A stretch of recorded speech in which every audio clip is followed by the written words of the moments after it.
Who would be a Wolves fan, eh?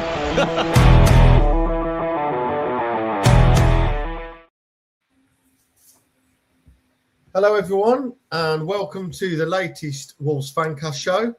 Today we are previewing the Wolves-Chelsea game due to be taking place tomorrow at time of recording at 3 o'clock. 3 o'clock on a Saturday kickoff. Who'd have thought it with all these Sky TV shows. Thank you to everyone for joining us this evening. Don't forget to give us a like. Don't forget to comment and join us. Appreciate we're a little earlier than normal, but it's good to get everyone on board. You know, it's a good way to start the weekend. Joined today by Dan. Hi, Dan. How you doing? Hello, everyone. And Eddie, great to have you on today. How are you doing? Hi, Greg. Hi, Dan. Yeah, good. Thanks, mate. Yeah, been a bit of a sort of up and down sort of last kind of 6 months, year for me. So really nice to be back. And yeah, can't wait to get stuck in. Great to have you back and looking forward to getting your thoughts as we move forward towards the Chelsea game. Plus some post-transfer window transfer news, which is always entertaining. Good old FIFA with people having multiple windows. I do get it, obviously, in other continents, but that's where we are going to start. So we're going to look at the game, look at the transfers, get your thoughts, get perspective, get the chat going, see what people's general thoughts and consensus are about those deals, and then we'll get into the game tomorrow.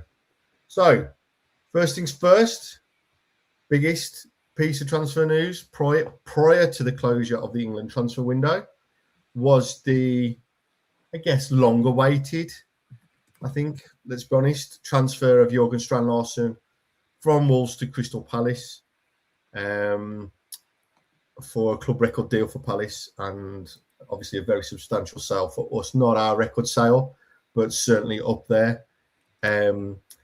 Comment from Oliver Glasner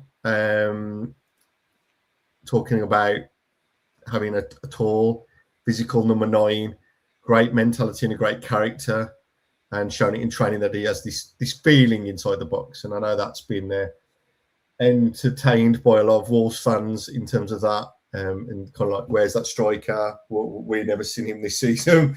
Where's this person you're talking about? So, without further ado, Dan, thoughts on this? Is it just it was the right time? It's just not working out, and it's probably best for all parties that we've moved forward, or have you got a different take on it? I mean, to go back to sort of that meeting that we had with Nathan and the recruitment and the leadership group at Wolves last Thursday. Yeah. When they mentioned that we were still in bed with George Mendes, when there was talks of a fee of around £50 million, I said, if we can get that, give George Mendes a statue. And, you know, we haven't fallen shy of 50 million, have we, with the add-ons that hopefully, you know, come to fruition at the end of his career at Crystal Palace. 43 with add-ons of 5 million. I think it's a great bit of business because the player needed to leave. He talked about the injury that he had at the start of the season with his Achilles on the back of then losing out on his move to Newcastle. Mm-hmm. It's just been a relationship that's gone sour quite quickly, both ways, being jeered off in some games where he's been substituted, justifiably not starting games with the, I wouldn't say the great form that Tolu's came about in recent weeks, but yeah, 43 plus 5 start of the window. If I say if we would have got over 40 million, whatever else would have happened would have been a reasonably acceptable window if we would have kept João Gomes and Andre, which we have done, hopefully, unless they go back to Brazil like Luis Paqueta has.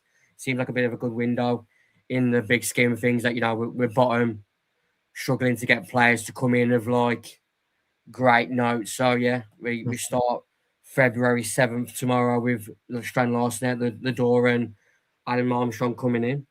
Yeah, absolutely. Yeah, Eddie, I guess let's take a kind of a reflection on Jurgen. You know, obviously had a very good first season, which is why we ultimately signed him, scored quite a lot of goals.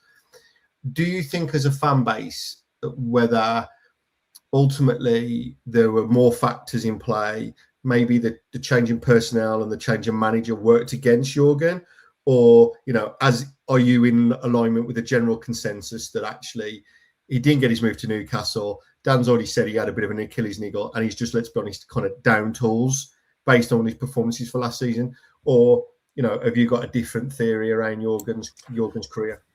Yeah, I'll just quickly shout out Max Wright in the comments as well.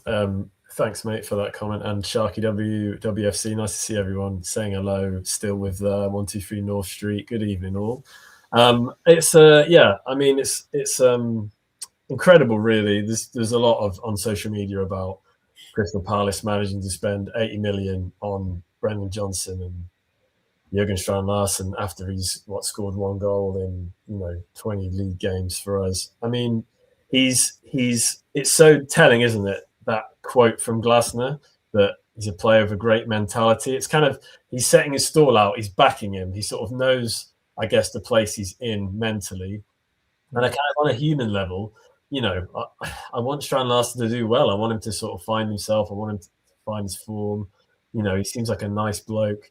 But, as a professional, as a footballer, it's been incredibly disappointing as a Wolves fan, seeing what he offered us last season to not getting that move to Newcastle and sort of doing a Cunha, I guess, and completely downing tools for us and just not trying. I mean, incredible business, as Dan said, £50 million for a 6'4" striker that is weak, that has a poor first touch, that can't win a ball in the air, that can't play up front on his own. I mean, if you'd have offered us 35 at the start of the window, you'd have probably snapped someone's hand off for it. So incredible, really, and fair play to Wolves for getting that fee. Maybe he'll come good. He's only 25. Obviously, he's got a lot of years left ahead of him, and there is a sort of striker apocalypse, isn't there, at the moment, where they all seem to be falling to Skynet and Grok and AI. I don't know what's finishing off all the strikers out there, but they're going somewhere. But, there's a premium, isn't there? But it's still absolutely mental money for a player that's woefully out of form and looks like, if he has that kind of mentality for us in this moment, where are Palace headed? You talk to Palace fans, you look at their form in the league, you look at their business. Are they headed up? I don't think so. I think everyone's pretty much agreement that Palace are kind of, on a downward slope at the moment. And so where's that going to leave Strand Larsen? Is he going to be in a position in 6 months' time, in a year's time, when Palace are in a bad moment like Wolves, and he gives up? And hope not. But we're glad to be rid of him, and we'll just hope that money can be reinvested. That's where I'm so quick. Mentally, at the start of the window, I thought Strand Larsen would go sort of just above 30 with add-ons leading to 40. So I think the money that we've got from him, is great business. Hopefully, which is the biggest problem that we've got as a fan base, is can we trust the club, one, to invest it back into the squad, and two, invest it wisely? Yeah, I think well, that is the summer transfer, isn't it, window? At the moment, we've done some good business in terms of outgoings.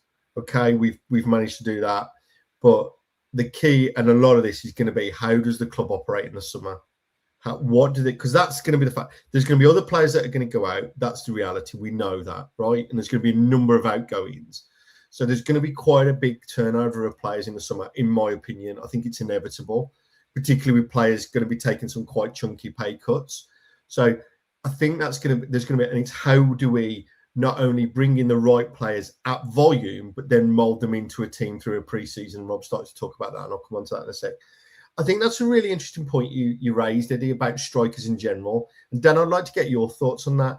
Strikers have been kind of out of vogue for a number of years. There's been all these there's a lot of these attacking midfielders, number 10s, wingers that cut in, and they seem to have been the in vogue players like Salah and others that have come in and scored a lot of goals from that attacking midfield. But the traditional number 9 or even the 9-10 combo has kind of gone away, and there seems to be a dearth of strikers.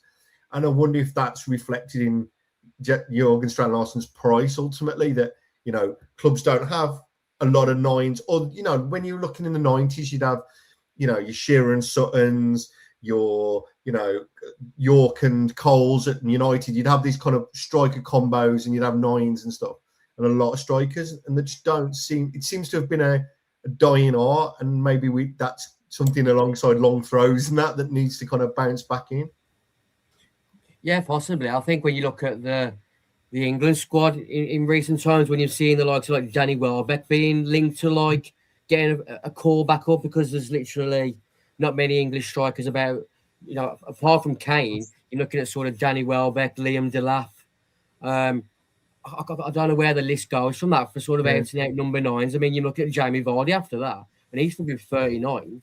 So it may be the sort of the football scheme of going back to that Garrett in the mixer type football that looks to be coming back. Maybe how we've ended up with a big transfer fee for Larsen, because the description that Oliver Glasner mentioned earlier about a big 6'4" physical striker, that's not his game, is it? So we'll see what comes of that. I just think it's great business.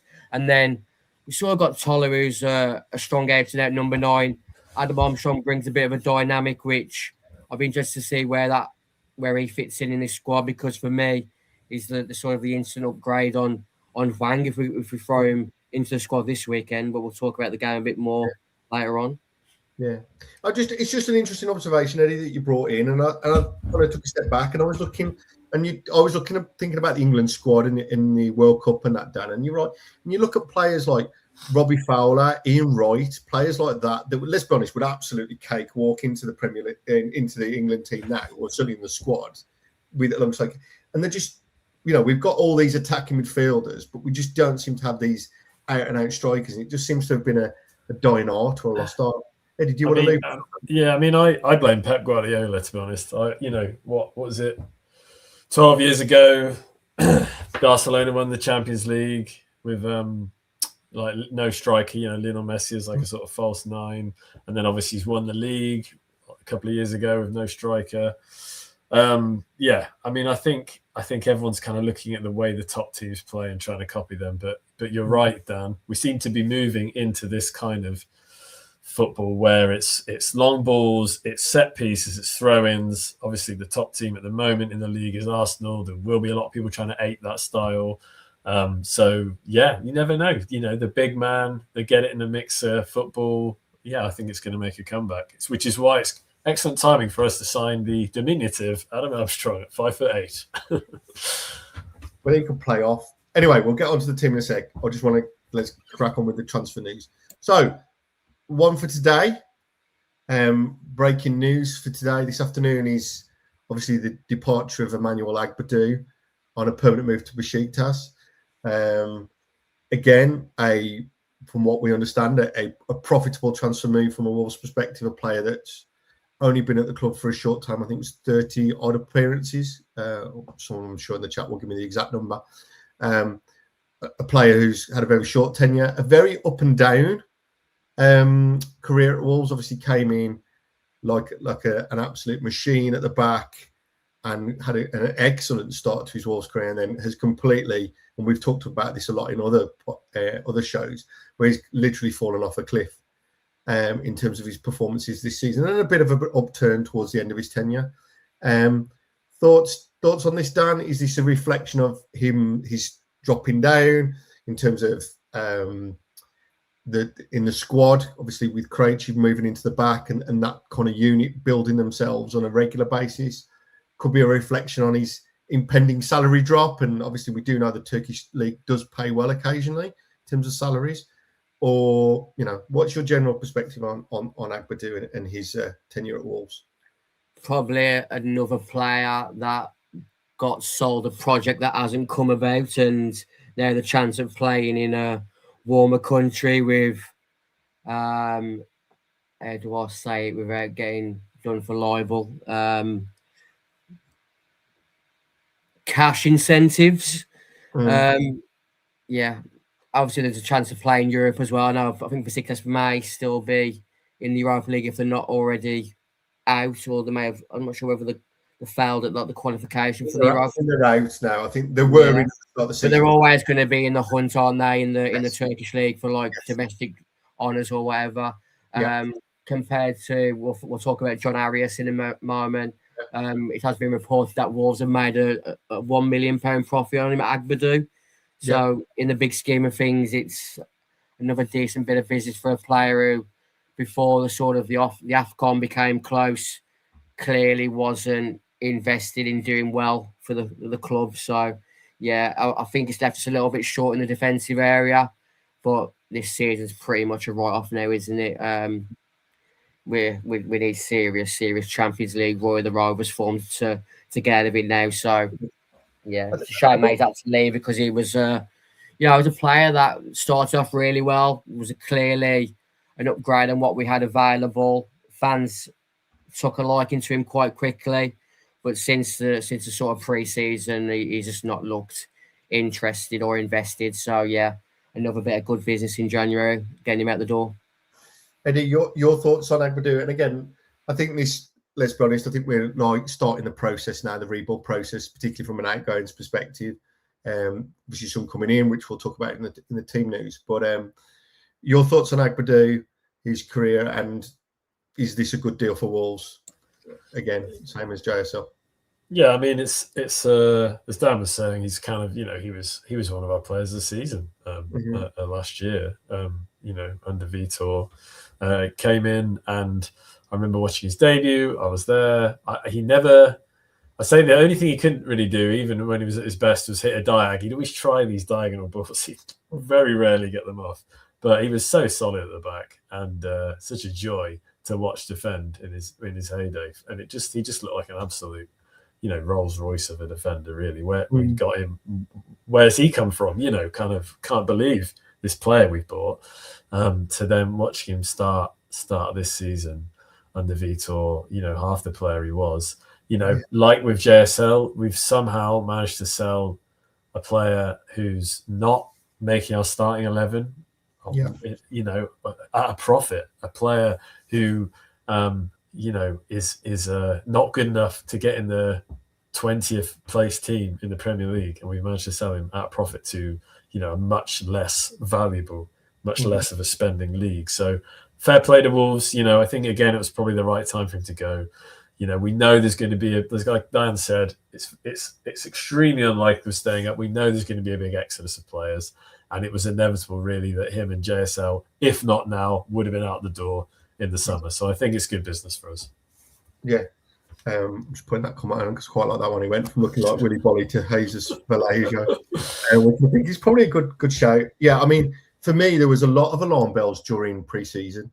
I was unfortunate enough, in hindsight, to go and watch them at the Warsaw Friendly and others. And it really looked tough. It looked like he just came back and was just on the beach and had remained there for most of the start of the season. Just really didn't get himself up to pace with his performances. And as Dan, you've mentioned, and Eddie, again, I'll go with you first on this one. The other impending transfer news is the likely departure of John Arias back to Brazil, which again appears to be for a profit. Player that I don't think is really settled. I mean, there's a lot of debate, and we've had a lot of debate within our WhatsApp group about him. There's obviously a group of people that feel that he's been played out of position, that maybe there was an expectation when he came in that he was the Cunha replacement and that he was going to operate in a similar kind of way. And, ultimately that isn't his position, and some of his best games have been played more centrally rather than out on the wing drifting in. Your thoughts, Eddie, on John Arias, his performances for Wolves, and again, is that the right deal for the club and for the player ultimately? I mean, like you say. Oh, sorry, Dan. I mean, like you say, he's it looked like good business at the time, didn't he? He'd just come off the back of an excellent Club World Cup, where I think he was, top or maybe up there in terms of goals and assists. He looked like the kind of creative player that we desperately needed. Wolves of recent years seem to find ourselves with a lot of quality midfielders, but quality midfielders that defensive minded and can pass sideways. So we thought, thank Christ, we've finally got another creative player. We've lost Cunha, we've lost Aitnori, we've lost our players that can create. Here's someone that can make something happen. And I just didn't work for him, didn't adjust. It's such a big change, isn't it? Moving from Brazil to England, moving from Brazil to Wolverhampton, no offense to Wolverhampton. But it's a grim, wet winter.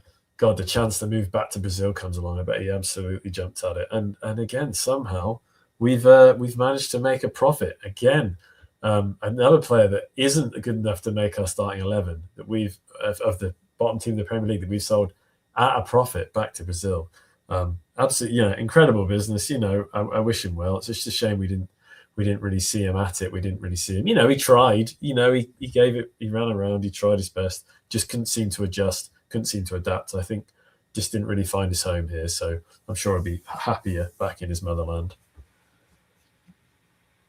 Ultimately, for me, like Eddie just said, it hasn't really worked out. Whether we didn't have the system that suited him, it came off the back of the Club World Cup and a long Brazil season, straight into the Premier League, where athleticism and physique's really key, which whether he was burnt out or whatever, he's still not really got a massive stature. So I think the physicality of the Premier League didn't suit him. The pace of the Premier League was too big of an adjustment for him. He's bound to go on to win the Ballon d'Or now. He's left us, hasn't he? That's just, the life we live as Wolves fans. But when you see reports of £6 million profit on a player who, like Eddie has said, has struggled to feature in starting 11s for the majority of games since he's joined us, it's unfortunate that he hasn't worked out.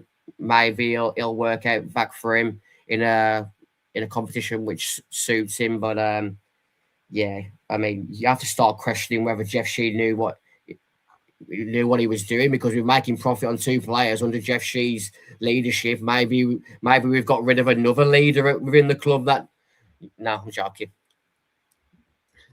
Yeah, I've just put on a post that comment, Dan, for you there, that someone's put that Jeff would have loaned Arias with no obligation just to save the wages. I mean, that is the point. There was a discussion around that one around wages, that I know for Arias there was potentially a 50% drop, I think, in his wages that was quoted. And obviously, if any of us were being told, actually, at the end, in the summer, mate, you're about to take home half of what you've got at the moment, that might be an influencing factor. There was also a question around Brazilian clubs and them spending money. You, Dan, earlier in the show talked about Paqueta going back there.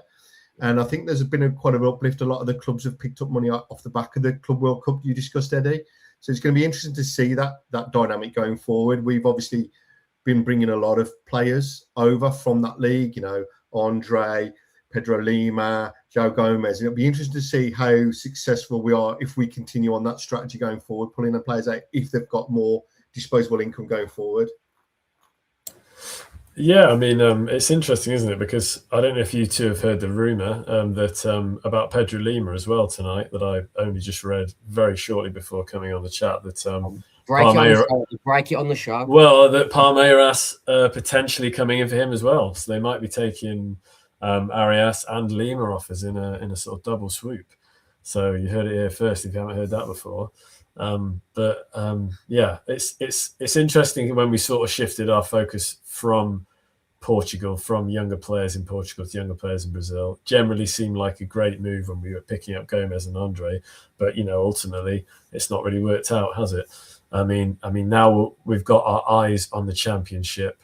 It'd be brilliant to look at some good young English players. It would be brilliant to start putting more money into infrastructure, into our academy, rather than just taking all our money, putting it abroad and looking for these quick profits. I think that's what we're desperate for as a club. For you, Dan, do you think that's going to be the shift? With Matt Jackson, with Rob Edwards, obviously Angel Gomez has talked about the fact that he knew Rob from the England youth teams, and Rob had quoted that he'd been looking to buy him and was going to buy him at some point. Do you think that is going to be the case, that we may see a kind of a structural shift in our transfer dealings towards more domestic players? Not exclusively, I don't think it'll be more domestic-based players, particularly since we know from many, many years of being in the league, that Championship League is a slog. It's a war of attrition to the end. Do you think that's going to be that kind of move in that direction going into the summer? Is that what you're anticipating? I mean, there's strong logic to it. I mean, I'm overthinking, and during my sad couple of hours on transfer deadline day, when I was waiting for Adam Armstrong and Angel Gomez to follow or be followed by Wolves on Instagram, I came across that Angel Gomez was already following Tommy Doyle. Obviously, they've got that connection back from the England under-21s when that, the under-18s, was it, when they won the World Cup, was it? Yeah. So, obviously, with Rob's background with the England set up, I'm still surprised, and I've still got a real, skepticism where it comes to the Angel Gomez signing. He's still got a bit of, quite a lot of credibility within the game for such a young player. I'm surprised that no one in a more healthier situation than Wolves being bottom of the Premier League hasn't taken the chance on him with a loan like we have. It's not a massive fee. It's something like €1 million loan fee with a €7 million option to buy. Yeah. Obviously, he's got a connection with Rob Edwards from the England setup. Has he been given the project that Rob Edwards is main midfielder going into the Championship next season alongside Tommy Doyle, who's worked with the England setup and with that core of young and hungry England background. Who knows who else we're going to be eyeing up in the summer? Could have moved for James Trafford, be a goalkeeper that we're looking at in the summer. I'm just throwing that name out. I've got no sort of substance to say that's a possibility, but Eddie's mentioned a young, an England setup. Where's the Robbie Keanes, the Glenn Crowes, the Irish Kevin Foleys that got us, in healthy positions in previous Championship campaigns. I don't give a toss where they come from as long as they buy into the culture of Wolverhampton. Ruben Neves bought into it. You can buy in these players from the continent, and they buy into the English culture. They get players round to their houses in Wolverhampton, offering their culture, and you mould from there. That's what I want to say. But I'm saying it out loud. They could all live on the Soho Road in West Brom. If they scored 306 goals each for Wolves, I couldn't give a toss where they come from. Yeah, I think it's an interesting one. But I guess from my perspective, the domestic players kind of will know that and get up to speed. And for me, one of the things to always remember is Neves, when he came in, did still have that English influence in terms of having players like, I'm just thinking Cody. There was Ryan Bennett. You had John Ruddy. Thank you. Danny Bart. You still had that English influence. Don't get me wrong, we were selling a much different project to that point to what we were selling more recently. But I think we still had that nucleus. Doherty as well. Doc was there. So you still had those figures to kind of bring those players in and build around. And yes, they brought their own elements to it. But we also had, I think we should never underestimate the influences players. A bit later on, players like Joe Moutinho brought in as well with their experience and the wealth of knowledge in the clubs they were playing at. Even, a bit later on, we were still bringing in players. Even Diego Costa, I know his influence on the pitch was more limited given his age, but his experience at those clubs, Sariba, oh my God, I can't even say his name. So, bringing him in, who's played at PSG in those kind of clubs, they've got that experience and to bring into the mix. And I just think we were missing that a lot in our transfer dealings. It's setting the standard on the training ground, and at Compton, there's players that like Connor Cody, Matt Doherty, Ryan Bennett, and that John Ruddy, for instance. I can't imagine they were on huge salaries in that Championship promotion season. They were all working their bollocks off because they saw an end goal, which inevitably would change their life if it succeeded. And when you've got foreign players who come in who don't know the culture, don't know what it means to go to, rough away grounds where it's going to be hostile, knowing what's coming. I think I saw an interview a while back where Jack Grealish was talking about how players like Bernardo Silva find it difficult going to your Leyton Orient away in the third round, but he sort of instilled in them, this is what football's about. Underdogs coming up against the big sides, and to justify your place as a big dog, you've got to go to these grounds and still pick up 3 points. You don't you don't win a league by winning against the top 2 or 3 teams. You have to beat the bottom half teams week in, week out. Otherwise, you ain't in the hunt come March, April, May. So, there has to be a bit of a mentality within the ground, the stadium, the training ground, whatever, that you can't shirk your duties Monday to Friday, because if you do, come Saturday, you want to a high, especially in the Championship where it's 46 games of, end-to-end physical. You might have the ability to win most games, but if you don't put the effort in over 90 minutes, you'll get caught short. Yeah. Wolves are going to be seen as a target in that league. Let's be honest. We're going to be, quite rightly so, we're going to be one of the bigger clubs. We're going to be one of the big fishes going in there. We're probably going to have more of the ball. We're going to have more possession, and there's going to be an onus on us to break teams down. They're going to come and battle and scrap, like you said, Dan. And we've seen that a lot over the years. Eddie, just want to bring you in on this as well, just to get your thoughts before I kind of bounce on towards the team news. Yeah, like you say, it's going to be Championship's going to be very physical, isn't it? We've got a lot of sort of lightweight players, even the players you hope will stay going into that league. We've got a lot of short players, we've got a lot of lightweight players, we've got a lot of players where you wonder if they're going to be able to take the physicality and the more games and the difficult away grounds. But and trying to, like you say, Dan, just we had that strong English core, didn't we, when we went up 2017, 2018? Do we have those leaders? Do we have that experience? Adam Armstrong obviously has been around. He's our number 9. Hopefully he can be a leader. He can be someone with a strong voice. Even Sam Johnson, if he stays, if he maybe would be our starting keeper next season again. Or he's been there, hasn't he? And in theory, could be a good voice, but it's such an unknown. I was only chatting to my dad about this the other day, looking at the Wolves squad. I know this is a conversation for another time, but just looking at the Wolves squad and just putting red X's against our he'll go. So yeah, it's a real roll of the dice moment, isn't it, for Wolves fans, looking at our players and wishing and hoping some of them would stay, but knowing in your heart that many of our favourite players from this season are going to be leaving. Just got to keep hold of Mane, lads. We've got to keep him.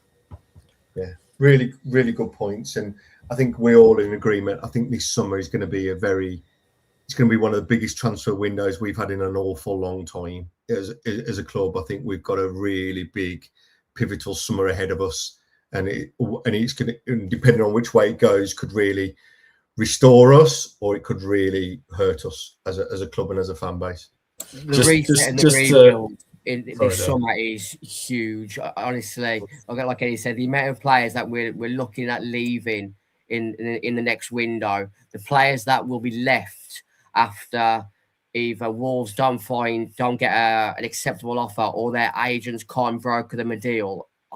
I'm probably not going to want to see those players in the Wolves shirt. I'm looking at the likes of Kiana Hover and a few others, just to throw a random name out there. It's a massive summer window, and that's why the sort of the meeting that we had last week with Nathan Shee and the leadership group, and the feedback that's come about since, it is pure lip service without a looking glass into the future. We can't trust the word that our owners or the leadership are coming out with. But the fact that we've brought in a couple of players this window, we've still managed to keep João Gomez and Andre.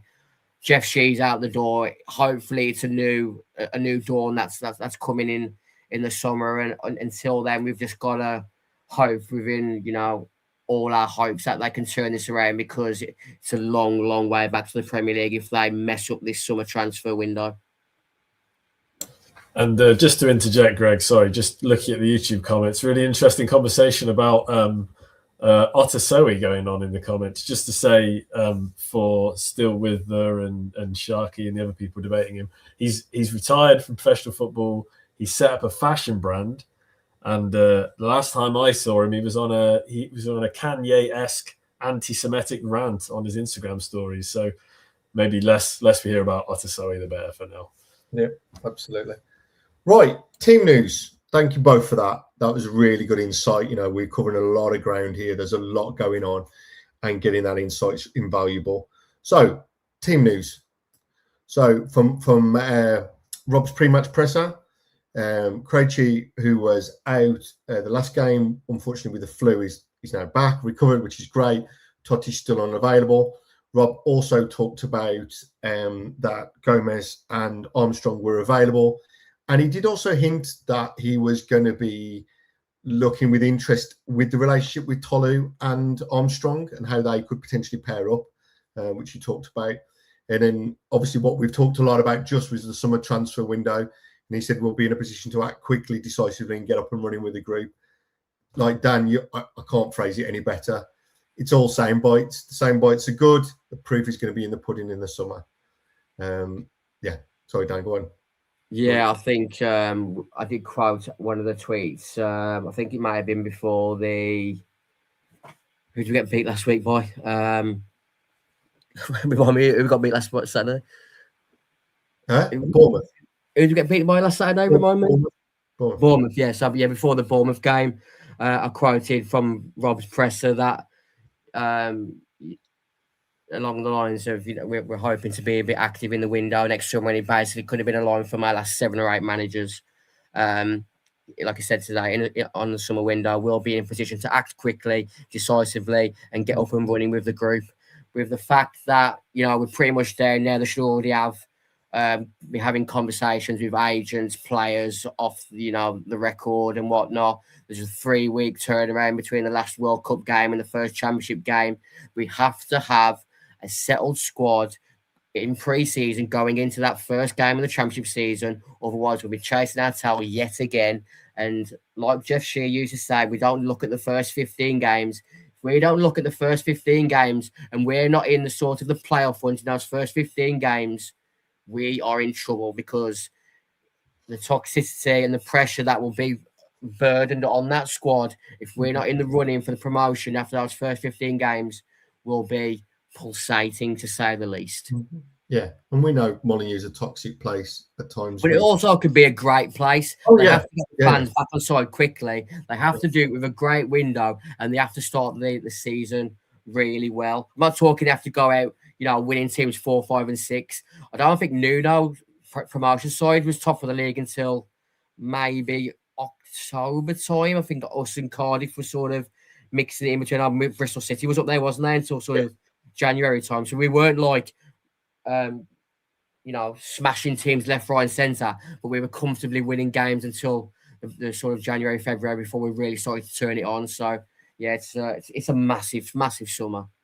Yeah, it's a great point, Dan. And I mean, I remember reading the stat that I think Wolves have won 1 game in the Premier League in August in the last sort of 7 years. So, you know, our ability to go late into a window before we sell, before we buy, this is the time to end that, really. Jeff Shee's gone. This is the time for the scouts, for Nathan and everyone else, just to make sure we know what players need to leave, get them out the door quickly, and get new players in. Exactly as you say, Dan, we need a settled preseason. We need a good preseason. We need to be feeling confident as a team, as a fans. You know, get behind them and just know where we are, and don't be dragging players into that preseason, into the opening games that don't want to be at Wolves and that don't want to be in a championship fight, because we need everyone playing for Wolverhampton Wanderers that want to be here and want to be fighting for us. Right. So gents, we've got 3 new signings. Well, Krejci returning and the 2 new signings. Are we expecting all of those? So Krejci, I think, is a given. Are you expecting Gomez and Armstrong to start then tomorrow? And if you are, who's dropping out? Personally, I don't think you'll throw them in from the off unless he's really started to lay down his start for going to this game. But I think he'll go with what he sees as his reliable first 11, because I think they all know the roles relatively well. We've become quite hard to beat, and let's be honest, Chelsea, they're a really, really good side, and on the back of losing to Arsenal in the Carabao Cup, I think their new manager and players are going to want to right that wrong from going out in the cup the manner that they did. So we've got to be on it tomorrow. I don't think he'll change it. If he wants to change, I think he would start maybe Armstrong over Wang, just to see how Tolu and Armstrong fair together. But I'd be surprised if he threw Angel Gomez in straight away, because I think that midfield three is pretty reliable in Rob's mindset at the moment. Eddie, your perspective? I personally would throw Armstrong in. I don't think Hwang, and he's obviously been a player we've talked a lot about on here, and garners a lot of strong opinions and emotions. I think particularly up front, I think it's worth giving Armstrong a run. I think it would be good to see that. But I can also see the counter argument, Dan, in terms of having settled side or, like a more consistent side. Your perspective, Eddie, what are you thinking? Are you? Yeah, I mean, similar to you, really. I don't think Angel Gomez will start. I don't think we're going to tinker too much with the midfield, nor do we need to. Although I'd like to. I hope we'll see him. I hope we'll see him come on. I hope we'll see him, be creative, show us those sort of flashes of potential of what he used to do, and what he hopefully still will be doing. Just get him feeling good. You get the feeling he's a player who's probably struggled a lot with his sort of mentality, mental health. He's at this is a real turning point in his career. He's back in the Premier League. He's got half a season to show off to the world, who will be watching. And I just, hope he really comes good for us. But I think Armstrong will start. I think he's got Premier League experience. He's our number 9. He just is an experienced footballer anyway. He provides a very different profile, different type of player to Tolu. So I think they could link up nicely together. And Hwang has just offered absolutely nothing. I can't be the only one in this conversation or in the chat that would have loved to see Hwang go in the window. I just I don't know what he's still doing at our club, really. We've had high moments with him, haven't we? But every time I see his name on the team sheet, my head drops a little bit. But I know we've so few options. But start Armstrong, bench Gomez. Okay, good. Chelsea team news. So they have got a number of players out and doubtful. So Gittins is out. I believe he's got a torn hamstring, so he's going to be out for some period of time. Reece James and Pedro Neto were both, were both listed as doubtful. I think they were being assessed in training today. And for returning for them is Palmer and Estevao, who has been confirmed as both being available for the full 90 minutes. So a few players in and out, some players returning. It looks like, for me, I had a quick look, both teams are going to line up in a 3-5-2 formation. That's what certainly Chelsea lined up in midweek against Arsenal. Dan, as you quite rightly said, a very poor performance by them, which they got a lot of criticism and negativity in the press about in terms of not really going for it. So, like you say, I'm expecting a reaction tomorrow to that criticism, which was quite forceful in the national media. I think for me, and again, it'll be good to get your thoughts, guys. I think for me, there's a real battle going to be in that central midfield, where I think Chelsea are quite strong. Obviously, they had Enzo and Caicedo, very strong central midfielders. I wonder if that does play with Mane in terms of that, or whether that's actually a good option for Mane to kind of get at those more defensive midfielders. And then if you look at their back line for the Arsenal game, you've got Fofana, Chalaban, I think it's Hato, I think he's called. And I'm not quite sure. So again, I wonder if actually for us, can we kind of, in a weird way, bypass that midfield, maybe with a more direct approach into that back line and see if we can get amongst that. Dan, I'd be keen to get your thoughts on my analysis. Is that how you're seeing the kind of the key battles tomorrow from the game, or are you looking at things with a slightly different lens? No, I look at most football games as who's winning the midfield battle. I think Caicedo is one of the better defensive midfielders in European football at the moment. Enzo Fernandez is in great form. If you look at the goals and the goal contributions that he's been getting, I think since the start of January. Obviously a World Cup winner. If we're going to have any chance tomorrow, we need Andre and João Gomez to be getting at least the sort of the upper hand over Caicedo, because if Caicedo gets the upper hand, he's allowed to facilitate getting the ball to Palmer and Enzo Fernandez. We're going to be in trouble, similar to that Carabao Cup game where, in the first half we got absolutely steamrolled. We gave a good fight back in the second half, but the quality of players that you just mentioned, I think Reece James is supposed to be fit for the game tomorrow. I read that he was rested for the Carabao Cup game, which for me that doesn't really sit right for me. If you Liam Rossini a chance to win your first trophy at Chelsea in such an early period in your time at the club. It was a bit odd the way he went about, and it's going to be a tough game tomorrow. I think their defence is there to be got at. Hayto's a left back who has come through their academy. He's not a massive physical presence, but he's very tidy with the ball. Chalobah Fofana. I know they've brought back Mamadou Sarr from Strasbourg, so yeah, they've got a serious list of players who are top quality. I think Robert Sanchez in goal for them has massively improved over the last 6 to 12 months for them.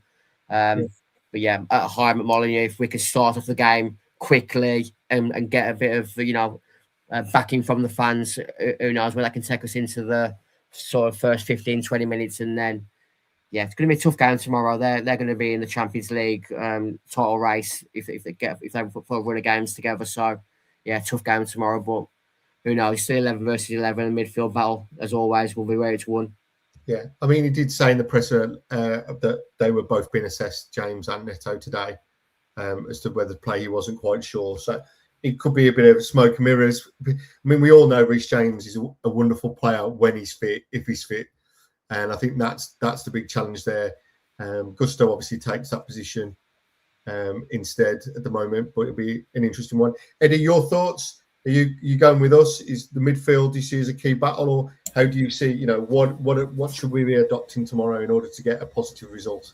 Yeah, I mean, I agree with you really. I think both teams will line up in a similar way. We will be 3-5-2. We'll be, we'll probably start the game on the front foot, but I'm sure we'll get sitting back quite quickly. They just have a kind of such an amount of dangerous players, on the bench as well. Pedro Neto, doubtful, but then he'll probably make the bench. He'll probably come on. He likes playing at Molineux. I mean, I'm no lover of him since he left, but unfortunately, he's still a great player, and he always feels like he's got something to prove. I feel when he comes up against us. I mean, and we will see goals. I mean, that's the winning the midfield battle, but also just defensively shutting them out. I think in the last kind of 4 times we've played Chelsea, they've scored 3 or more goals against us. So it's we know we're going to concede goals. We've just got to get see if we can get 1 or 2. There's going to be goals, isn't there, in the game? So, but yeah, if we can, if Andre and Gomez, I mean, do they want to still be at Wolves? I don't know, but you're in the shop window, lads. So put on a world-class performance, show the big 6 teams that they can do it, and maybe a moment of magic from Mane. Maybe we can make something happen. Brilliant. Thanks for that, Eddie. A couple of questions before we move on to the Nathan Shee response, which I've seen in the chat. And I think they're 2 really nice questions. I'm going to pick the one from Sharky first. Thank you, Sharky, as always, for your interactions and your questions. This might be something we need to think about, Dan, as a recurring thing. Who's your player of the month? So the Wolves Fancast player of the month for January. Dan, I'll go with you first. Who are you? There's a few people calling out names in the chat. I'll try and load them in a sec. Dan, who are you having as your player of the month for January? Dan, you're on mute, mate. So, apologies. So yeah, quickly just going, just reviewing January and the games that we played. Obviously started off the month with a 3-0 win at home to West Ham, followed by the 1-1 draw away to Everton. Slapped Shrewsbury in the FA Cup, followed by a 0-0 draw at home to Newcastle. And then we ended the month with 2-0 defeats, 1 away to Man City, and then last week at home to Bournemouth. I mean, it's hard to look past Matheus Mane, isn't it, based on those first 2 fixtures, the West Ham game where he got a goal and an assist, got the goal away at Everton. There hasn't really anyone else that stood out for me unless you want to really go on sort of goal contributions. Then you're looking at sort of Jürgen Strand Larsen in that Shrewsbury FA Cup game, aren't you?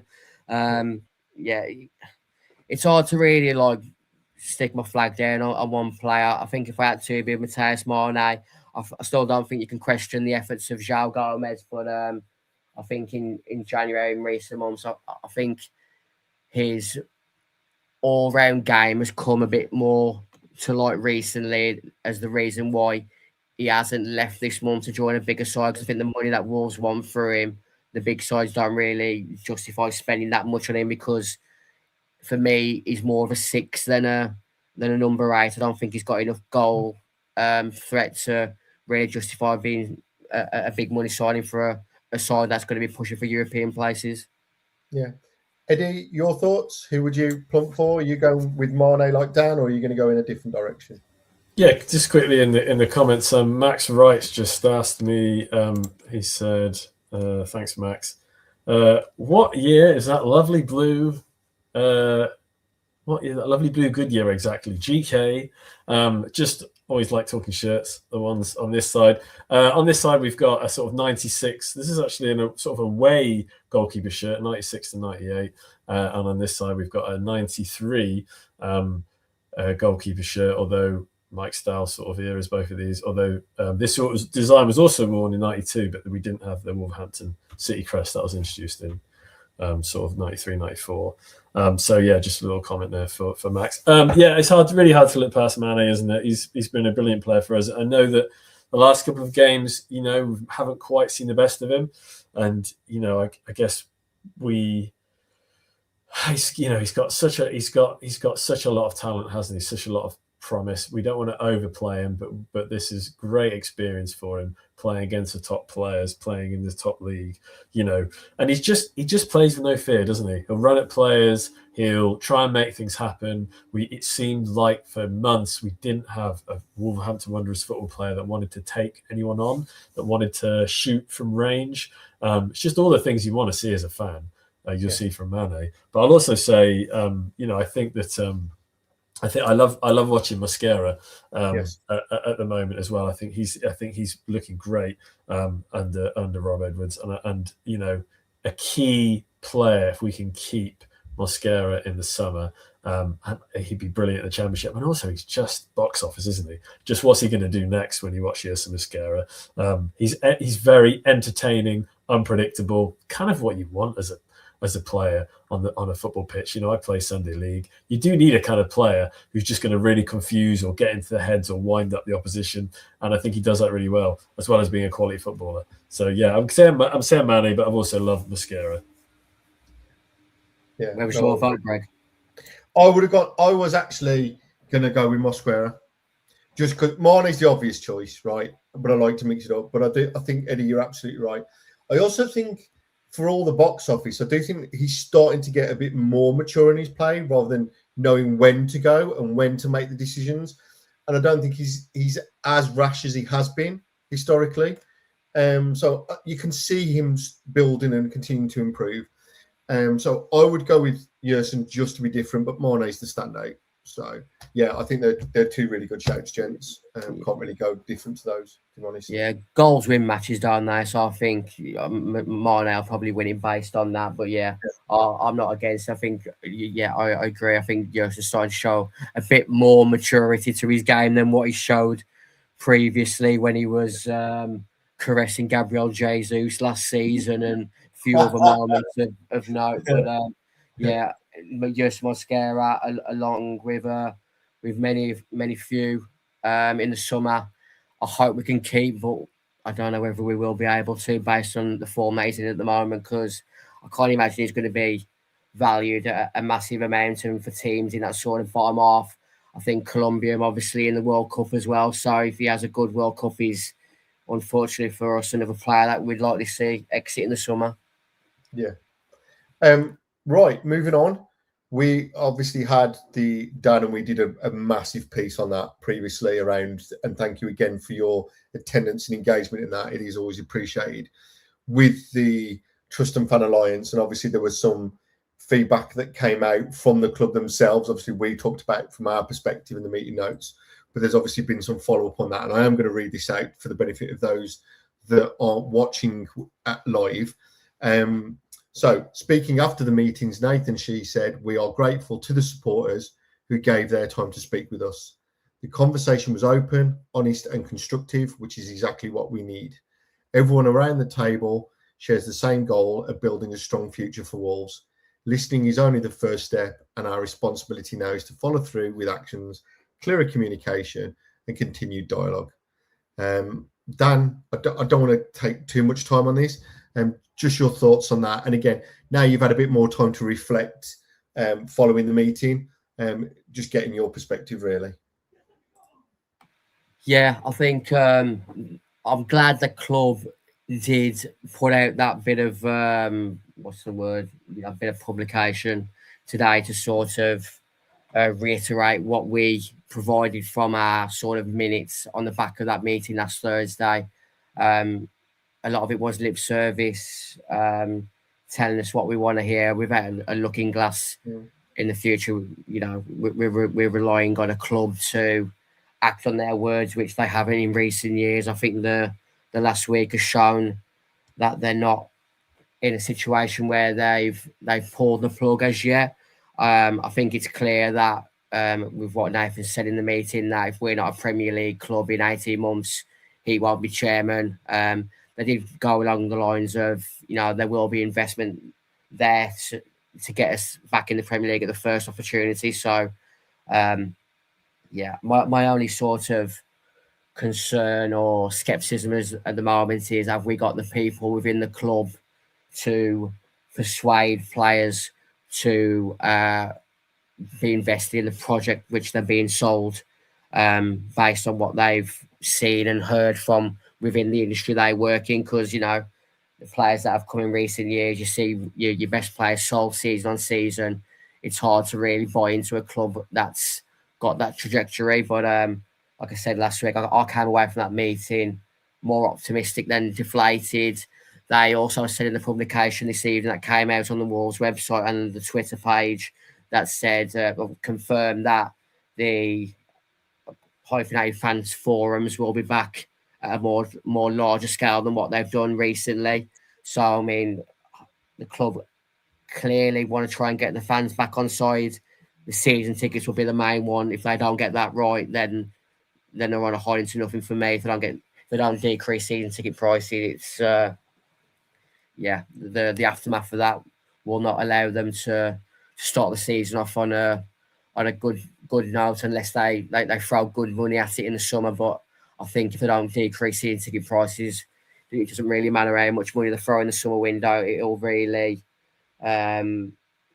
sour a lot of people's relationships with the club, and there will be a lot of people, I think, that won't renew this summer if they don't decrease season ticket pricing based on what sort of going rate is for clubs already in the Championship, based on what we've been served up as Wolves supporters for the last 2-3 years. It's like we mentioned earlier with the summer window. It's not necessarily just the summer window.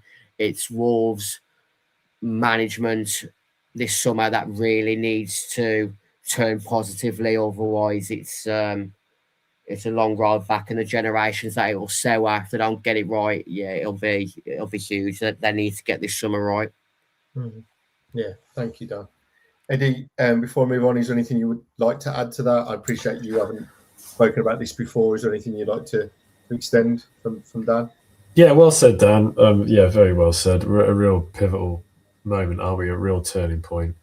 And I think the where we go from here, you know, it's just gonna, you know, in terms of the club, in terms of the relationship with the fans, in terms of the football, in terms of what we want for the future. I mean, Nathan Shee, you know, in that recent quote and at the meeting, I wasn't there, Dan, I know you were there, but it seems like the club is saying all the right things. The note of skepticism, though, that I'll provide is it's very easy, isn't it, to say the right things when you're in leadership. It's very easy these days to go on Chat GPT and type in, you know, humble but positive, you know, message for Wolves fans, 3 paragraphs. I feel like it would have been lovely, and we're not going to see this from Chinese owners. We're not going to see this from the kind of, you know, politician approach, the spin approach that our PR team are taking. But I feel like it would have been lovely to have a bit more honesty from the club, have a bit more sort of stark home truths. You know, we're in this situation because, you know, this has gone wrong. This has gone wrong. This was a mistake. We can own this. We can own this. You know, here's what we're doing to change this, and here's what we need to do to move forward. And I haven't seen a lot of that from the club. And it would have been nice to see a bit of honesty as to why we're in the situation that we're in, and acknowledge some of the mistakes that have been made in terms of football, in terms of money spent, and in terms of investment. Because we can all, anyone can put on a fancy suit and give a positive speech. But I almost want to see a bit more of a Ian Holloway, or a bit more of a Mick McCarthy, or someone kind of telling it how it is a little bit more and giving it to us straight about what's happened and why we're in the situation we're in. And I almost could get behind someone a little bit more if I just felt like they were just giving me a bit more of a grain of truth about why we are where we are. I think, obviously I was there in the room. That there was a clear accountability of where things went wrong in the last 3 or 4 years, and unfortunately for us, whether it's true or not, I believe it to be true. Jeff Shee would not have got up from under the bus they threw him under last week. A lot of the blame, 99% of the blame, was at the feet of Jeff Shee. The recruitment was, to a degree, the full blame of Vita Pereira and Domenico Tetti. The vibe in the club that Jeff Shee had too much of a say in all manners of the running of the club, whether it was recruitment all the way down to what pieces of fruit were in the bowl at Compton on a Tuesday evening. That's the vibe that I got. One of the main reasons that I was strong in the pushing of the protests and the boycotts was I wanted Jeff Shee removed. First action. That action came to V. You look at last summer, even with the bad recruitment, and regardless whether it came from purely TV money or not, Wolves Football Club still spent over £100 million last summer. It was spent woefully. I think if the owners had fully pulled the plug and had no intentions to make a positive state of Wolves in the Premier League, that wouldn't have happened. We have to allow... No, we don't have to. No one has to do anything. You as a Wolves fan don't have to renew season tickets. You don't have to go on match days. You don't have to pay a kid for your kid to go and watch Wolves versus Bournemouth. You don't have to follow Wolves on social media. You don't have to like all the foes and subsidiaries. You don't have to follow the Wolves Fancast. You don't have to be a Patreon to other Wolves fan channels, etc., etc. But as a Wolves fan, all we can do is hope and give Nathan Shee a chance to try and turn this sinking ship around. And come the end of the transfer window in the summer, and this time next season, hopefully we're in at least the promotion place in the Championship. Until then, we just need to, I don't want to say suck it up, but we just need to just keep our chin up and hopefully see if this club can do something in the FA Cup this season, and then start again from a base in pre-season with hopefully a club that we can be proud of, because we all left that room last week at Molineux telling the people within that room we shouldn't even be in the room having this conversation. You, as Wolves officials, shouldn't be having a conversation with a little ball bloke from East Park, a guy from Stafford who does his own Wolves channel, a guy from Northamptonshire who does his channel, etc., etc. But this is where we are as a fan base, as a club. And that saying, this is our love and it knows no division. We need to act upon that statement, and I hope that this club can turn it around. And that's, without going on and on and on, that's where I am mentally at the moment. Great words, Dan. I can't follow that with anything.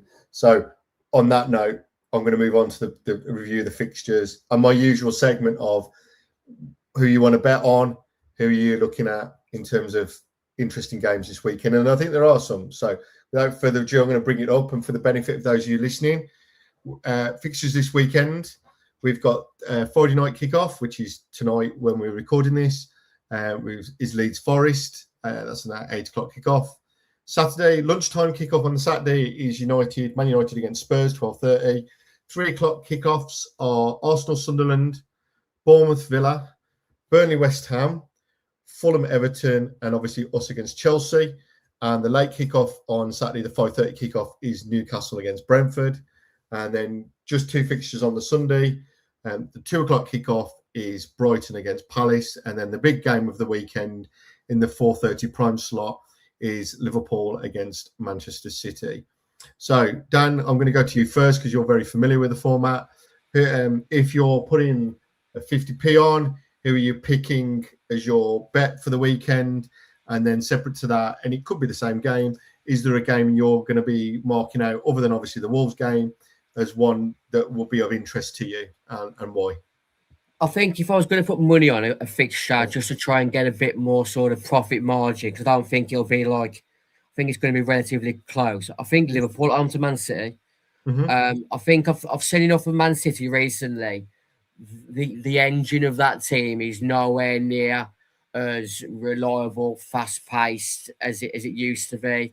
I don't think Pep knows what his best 11 is at the moment. I think defensively they've come a bit more solid recently, but the way that I saw them carry out their style away at Man United, I don't think they were overly great at home to us, to be honest. I think we had enough chances to get a goal that day, and I think if we would have got a goal, I think we might have gone on to get a draw. I just think they're not the Man City of old, and I think Liverpool at home, I'd back sort of Liverpool to beat Man City. I think the other game that I would look at is also Man United at home to Spurs.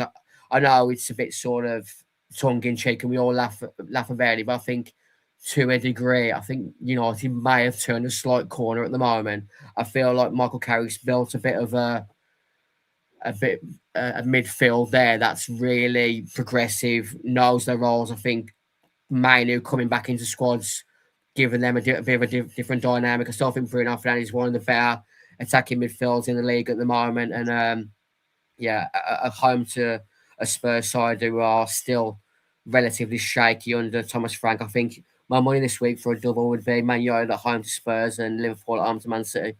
Yeah. I mean, I watched the Spurs Man City game, and it was really interesting because Tottenham were desperate in the first half, and then the fans were pretty much leaving at halftime, or that was the perception that was given.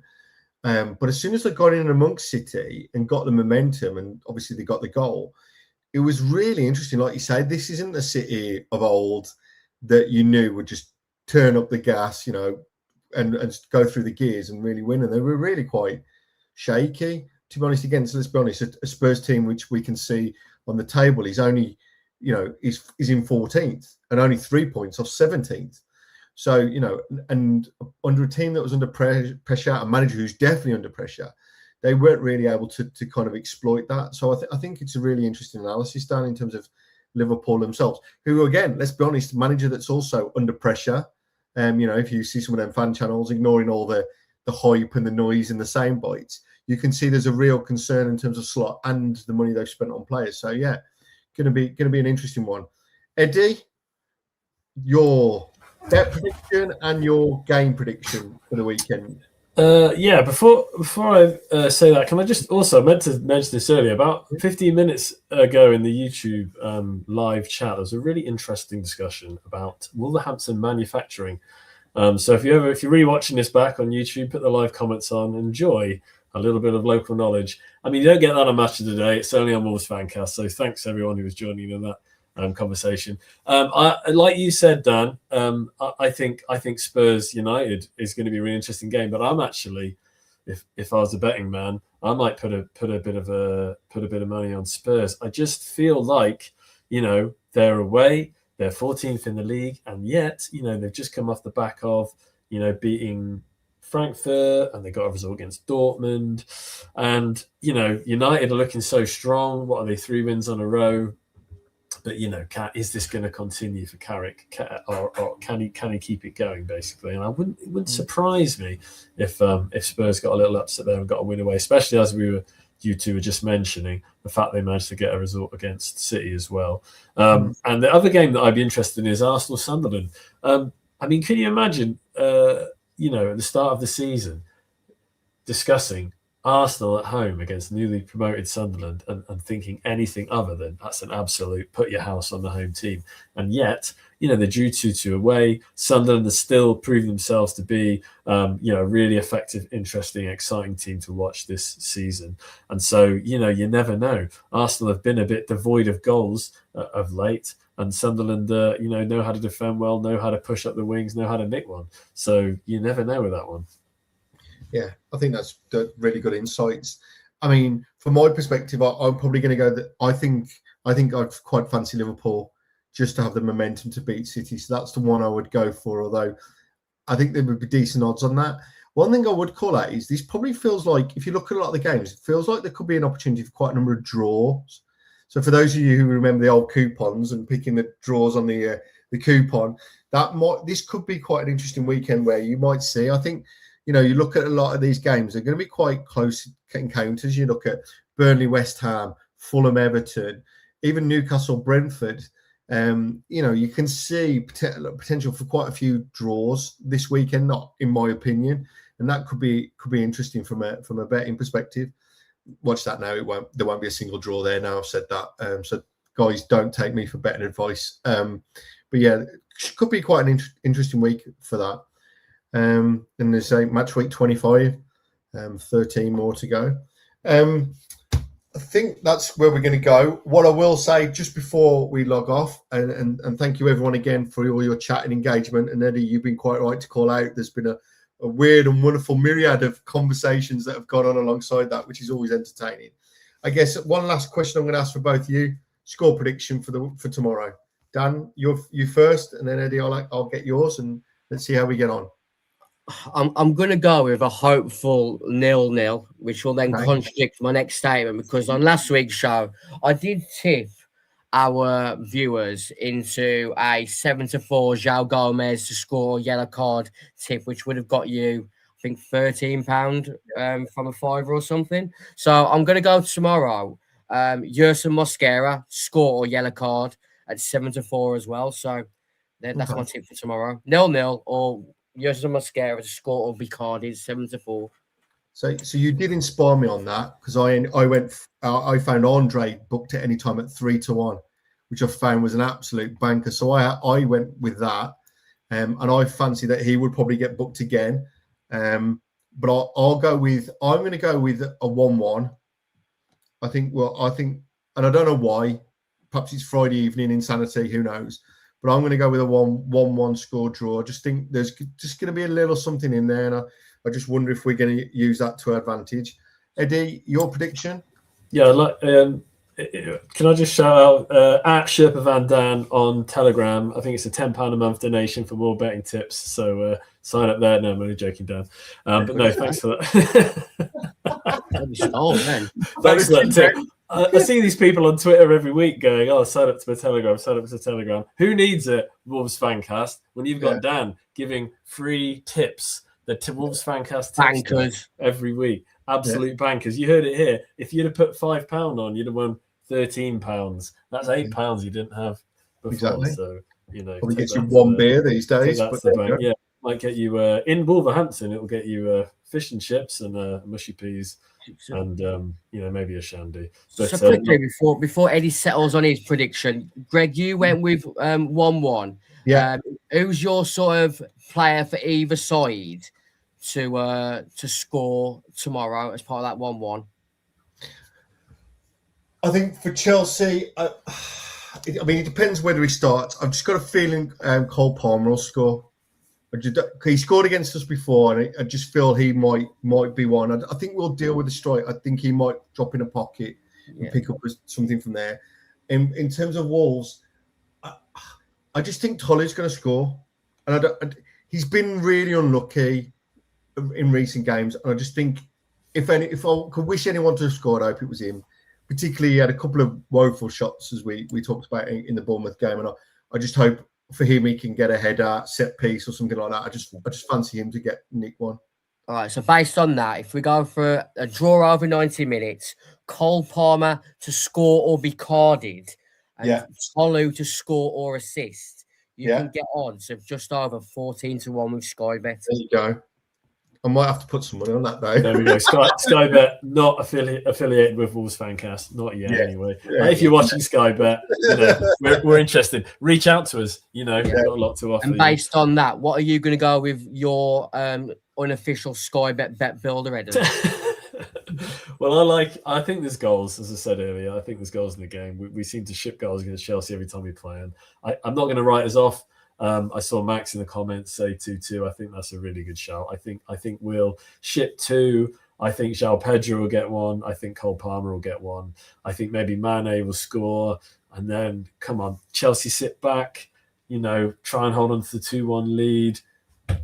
Adam Armstrong comes on his debut. Maybe Tolu heads a ball down from a corner. It's bouncing around. Armstrong wraps a leg round it, goes into the top of the net. 2-2, celebrates in front of the South Bank. Come on. Let's manifest it, lads. What are we here for if not to dream? 2-2. So based on that, we'll just go with a standard draw over 90 minutes. Adam Armstrong to score or assist. Matthias Mane to score or assist. 15.5-1. There you go. Put your house on it. Don't put your house on it. Grab one of those red little houses from your Monopoly set in the lot.